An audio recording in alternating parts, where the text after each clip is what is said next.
Hi there, welcome back to the back post. First off, sorry for not really being around that much. I think it's been about a week, possibly two, since we've really uploaded anything. There's been a lot of football and we've had a lot on. There's no excuse, we apologise. We will come back with bigger and better things. We're going to try and go back to some of the old style podcasts. You know, I think that me, Jay and Adam really bounced off each other well, and just doing fan cams isn't really the same, and it's not really why we do this. We do it because we really like chatting to football about each other.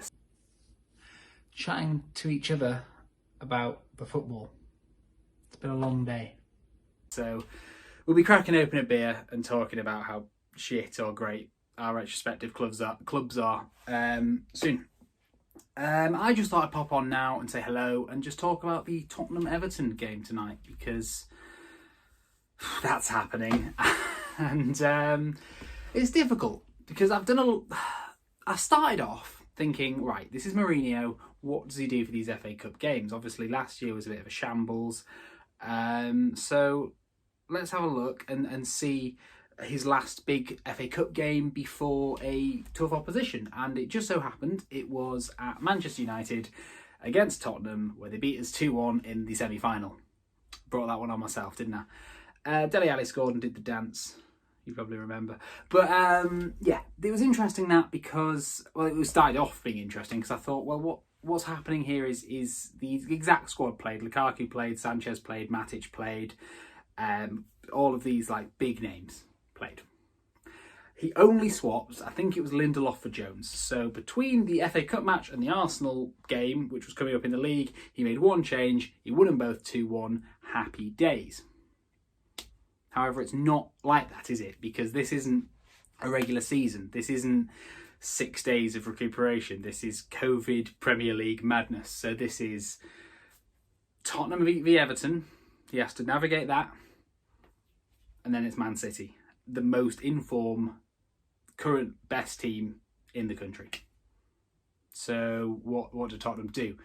So it's not a case. I think Mourinho will still play a strong squad. I still think he'll want to win a trophy, and if that comes via the FA Cup, because obviously we have bloody City in the final of the Carabao, he will try, and he will play a full strength, a strong squad. However, there will obviously be things that change. I'll start off talking about Everton, just because I think that they will go strong as well. I'm almost certain we're going to come up against Dominic Calvert-Lewin and Richarlison tonight, which is not a fun task for any defence. Joshua King, I know, well, he can't play, can he? Because he's played for Bournemouth this season. And there's not really that much else up there. So I do think it'll be those two. Where we may get a bit of luck, if we play like a Højbjerg, I can imagine seeing maybe Tom Davies, Fabian Delph, players that haven't really had that much game time under Ancelotti. So hopefully we can get a bit of an edge there. I think he said that Allen was not available. Who else was not? It's just over here. Yeah, well, King and Allen were the main ones I wrote down. But, you know, we might be seeing someone like Alex Iwobi, who, you know, has that impetus of being an Arsenal player, but also is shit. Sorry. So both squads will have very strong aspects, but will have weaknesses. And that's definitely the case with Tottenham. My predicted lineup, what I think is going to happen, is I think we've realised the back three isn't working. I hope we do not go back to a back three. I think we're going to stick with Lloris, because I think that Hart will have a game next week in the Europa League. I think that's a very different prospect to Everton. I personally have not been convinced by Joe Hart. I am very much a Paolo Gazzaniga fan, very sad that he left, but also I understand the English quota thing. I get it.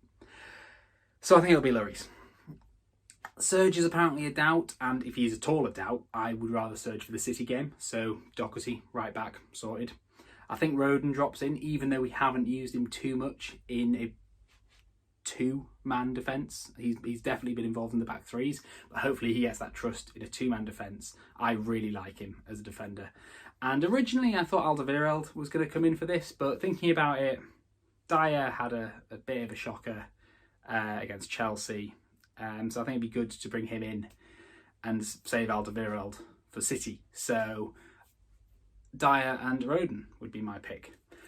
On the left back position, it's pretty self-explanatory, isn't it? It's worrying. There's no chance of Reguilon being fit, so that leaves us with Davies. Does that leave us with Davies for the City game as well? Probably. There's no one else unless we, play Harvey White there, which would be scary.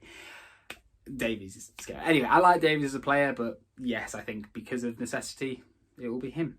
I think we'll start the game off with trying to keep it a bit solid. I think we're going to see Winks, Højbjerg and Sissoko, which will be boring. I don't think we're going to see a good first half this game. I think it's going to be that, Sissoko might try and break forward a bit and look like a lost deer in headlights when he tries to play a through ball. And Winks can, keep it neat, and Højbjerg can do the things that Højbjerg's been doing all season, which have quite frankly been fantastic and one of my favourite things about this season. When it comes to the strike force, I think it's time to give Son a rest. Save Son for City. We know how much Son loves. He'll be on the bench, but we know how much he loves a game against Man City. So rest Son. Bergwijn, Bale, and that's not on credit for Bale. That is, we've got a big game against City coming up, so you have to play this one. And Kane, it would not surprise me if Bale got switched out for Lucas Moura or Lamela. But just something tells me we're going to save those guys for City. Bale, Kane, Bergwijn. There is a chance Vinicius could come in there. I don't know why I don't see it. I just don't. I feel like we know how badly we play without Kane, so Mourinho is going to take that risk and play Kane. Where the game gets a tiny bit interesting for me is if we grow into this game and we keep it tight. Maybe we're a goal down, maybe we're a goal up. It's not a ridiculous scoreline in either way. I think we then make sacrifices in that midfield, and Mourinho's pretty heavily hinted that Dele Alli is going to be slowly reintegrated into the squad. I do not think he'll start. It'll surprise me if he does, but I think Dele Alli is going to be one of the first people we turn to on the bench tonight to bring on a player of Dele Alli's quality. And I would really, really, really like to see that. I think, to get Dele Alli up to full fitness is such cover for Kane if we lose him again. He's such a good footballer. He's proven himself more than Gareth Bale, in my opinion. So I'd love to see that. And I think that's where this could hopefully just spark up a bit of a resurgence in Dele Alli. So that's what I think. I think that we will win. I think we've maybe had our rough patch and we could slowly climb out of it. It would be absolutely lovely if we could bring some momentum into the City game. We have quite a good record against City and someone needs to beat them. But first off, we've got to deal with Everton, and I think we will win 3-1 or on penalties. It'll be one of the two, or lose. No. It's interesting, and I'm sure everything I've said will go straight out the window as soon as that lineup comes out. But hey, let me know what you think is going to happen tonight. Let me know what you think after it happens tonight. And if you're enjoying it, you know where the like button is, you know where the subscribe button is, and genuinely it means a massive amount to us if you do that. So thank you very much. Come on, you Spurs, and tell your dad. Thank you.